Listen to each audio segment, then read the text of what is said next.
Bismillahirrahmanirrahim. Assalamualaikum warahmatullahi wabarakatuh. Saya Aprilia Nuraini dari D3 Akuntansi dengan NIM E1120110005 akan menjelaskan tentang pentingnya komunikasi bisnis dan contoh kegagalan dalam komunikasi bisnis. Adapun video ini adalah untuk memenuhi salah satu tugas mata kuliah komunikasi bisnis yang diampu oleh Ibu Iis Rostiawati SEFM. Komunikasi bisnis adalah setiap komunikasi yang digunakan untuk membangun partnership, sumber daya intelektual, untuk mempromosikan suatu gagasan, suatu produk, servis, atau suatu organisasi dengan sasaran untuk menciptakan nilai bagi bisnis yang dijalankan. Komunikasi bisnis meliputi pengetahuan yang menyeluruh dari sisi internal dan eksternal bisnis tersebut. Komunikasi yang internal termasuk komunikasi visi atau perseroan atau perusahaan, strategi, rencana-rencana, kultur atau budaya perusahaan, nilai-nilai dan prinsip dasar yang terdapat di perusahaan, motivasi karyawan, serta gagasan-gagasan dan lain sebagainya. Komunikasi eksternal termasuk merek, pemasaran, iklan, hubungan pelanggan, humas, hubungan-hubungan media, negosiasi-negosiasi bisnis, dan lain sebagainya. Bagaimanapun bentuknya, semua hal tersebut memiliki tujuan yang sama, yaitu menciptakan suatu nilai bisnis atau create business value.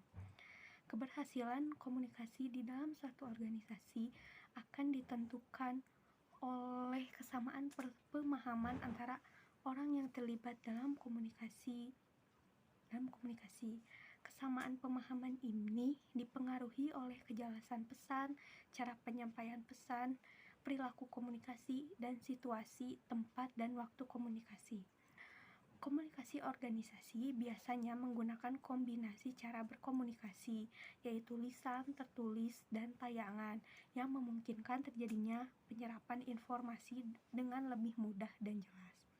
Lalu, mengapa komunikasi bisnis itu penting? Mengapa komunikasi bisnis itu penting? Karena yang pertama, komunikasi bisnis dapat menghindari kesalahpahaman.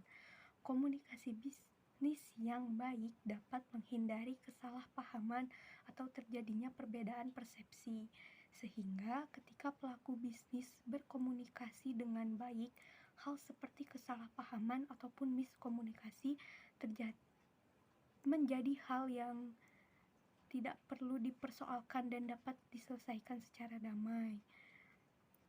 Selain itu, hal tersebut membuat lebih mudah bagi pelaku bisnis untuk meminimalisir terjadinya persoalan atau permasalahan yang tidak perlu dan akan membuat pelaku bisnis lebih fokus pada tugasnya masing-masing. Lalu yang kedua, komunikasi bisnis itu penting karena membantu membangun tim bisnis. Dalam membangun sebuah tim bisnis, maka diperlukan seorang leader atau pemimpin yang mampu berkomunikasi dengan baik kepada setiap individu yang ada pada tim tersebut, sehingga ketika pemimpin tersebut telah berkomunikasi dengan baik, maka dapat membawa dampak positif pada tim yang dibangun agar lebih unggul dan menghasilkan kinerja yang bagus. Lalu yang ketiga, komunikasi bisnis itu dapat meningkatkan proses bisnis. Dengan melakukan komunikasi pada saat menjalankan bisnis, maka akan berguna untuk membahas kemajuan bisnis yang dijalankan. Hal ini juga mampu memberikan adanya solusi jika bisnis yang dijalankan menemui masalah ataupun membahas terkait rencana-rencana yang akan dilakukan untuk bisnis ke depannya. Sehingga proses bisnis yang dijalani akan lebih meningkat dan dapat dikembangkan secara lebih efisien. Lalu yang keempat, komunikasi bisnis itu dapat meningkatkan kualitas pelayanan perusahaan. Komunikasi dalam berbisnis ini bukan hanya terjadi pada pegawai atau sesama pelaku bisnis saja atau hanya pada pemimpin saja, namun komunikasi bisnis juga dapat terjadi antara pelaku bisnis dengan konsumen. Hal itu dikarenakan adanya sebuah interaksi seperti misalnya sewaktu melakukan pemasaran atau transaksi penjualan yang membutuhkan adanya pelayanan dari pihak pelaku bisnis terhadap konsumen.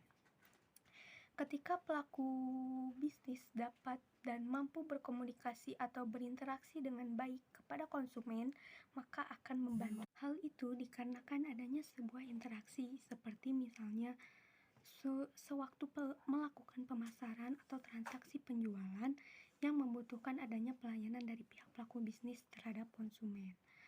Ketika pelaku bisnis dapat dan mampu berkomunikasi atau berinteraksi dengan baik kepada konsumen, maka akan membantu bisnisnya dalam meningkatkan pelayanannya dengan baik.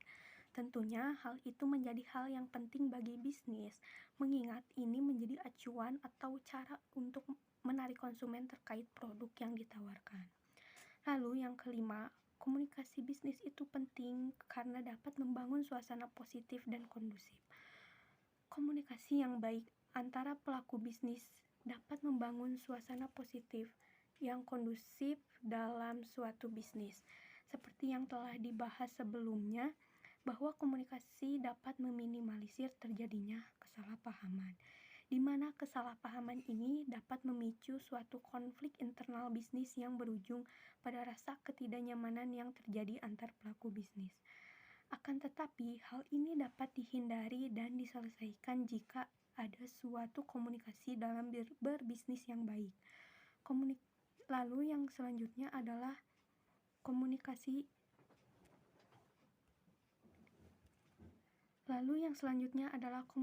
bisnis membantu memahami kondisi pasar.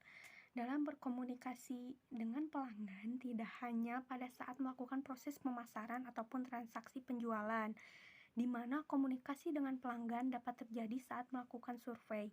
Sehingga ketika komunikasi yang baik diterapkan akan membantu pelaku bisnis dalam hal mengetahui apa yang kurang dalam produk yang ditawarkan menurut konsumen. Selain itu, dapat mengetahui dengan jelas permintaan pasar yang sesuai dengan keinginan dan kebutuhan konsumen. Saya akan mengambil contoh kegagalan komunikasi bisnis dari salah satu tweet beberapa waktu lalu. Ada satu tweet yang mengatakan yang menuliskan bahwa ada seorang karyawan bank yang terlilit hutang dan merampok banknya atau perusahaannya. Akibatnya semua karyawan bank tersebut diperiksa ke dalam SLIK atau Sistem Layanan Informasi Keuangan untuk diperiksa rasio hutangnya. Rasio hutang yang terlalu besar sangat rawan terjadinya fraud pada perusahaan. HRD dan anggota payroll perusahaan tersebut baru mengeceknya setelah kasus itu terjadi. Kejadian itu menyebabkan kegaduhan pada internal perusahaan yang menyebabkan tiap karyawan sulit fokus dan terjadi penurunan kinerja karyawan. Komunikasi bisnis yang gagal dalam kasus ini menyebabkan suasana tidak kondusif dan negatif. Sejatinya, perusahaan financial service perlu menjaga reputasi. Level manajemen top maupun karyawan biasa pun harus tetap bersih dalam tanda kutip dari hutang yang banyak. Apa yang harus dilakukan perusahaan dalam mengomunikasikan penyelesaian kasus ini supaya tidak terjadi lagi?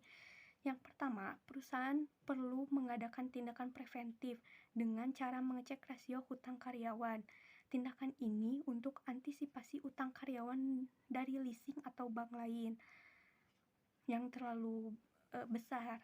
Perlu diwaspadai juga karyawan yang gajinya tidak pernah diambil atau tetap utuh pada rekeningnya.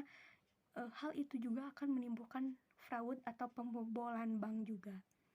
Lalu yang kedua, hasil pengecekan tersebut diinfokan kepada masing-masing pimpinan melalui rapat atau non-verbal seperti melalui kiriman memo. Hal ini supaya status hutang karyawan tidak naik dan meratanya informasi bahwa akan ada sanksi bagi karyawan yang tunggakan hutangnya melebihi batas wajar. Lalu yang ketiga, perusahaan bisa membuat peraturan, misalnya karyawan yang akan meminjam uang melalui bank harus konfirmasi ke HRD atau bagian payroll dengan aturan 100% gaji, hanya 40% dari gaji yang boleh dipotong untuk membayar hutang. 60% sisanya itu harus dibawa pulang. Mengapa? Karena hal itu supaya mencegah tindakan fraud atau pembobolan uang tidak terjadi lagi.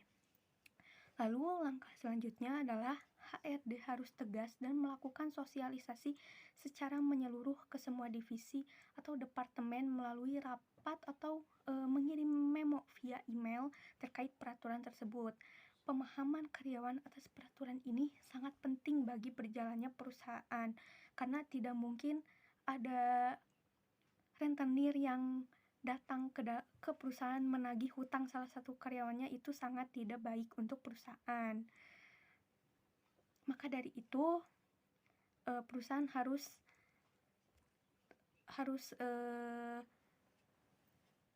bisa mengatur manajemen risikonya, bisa dibantu dengan komunikasi bisnis yang baik.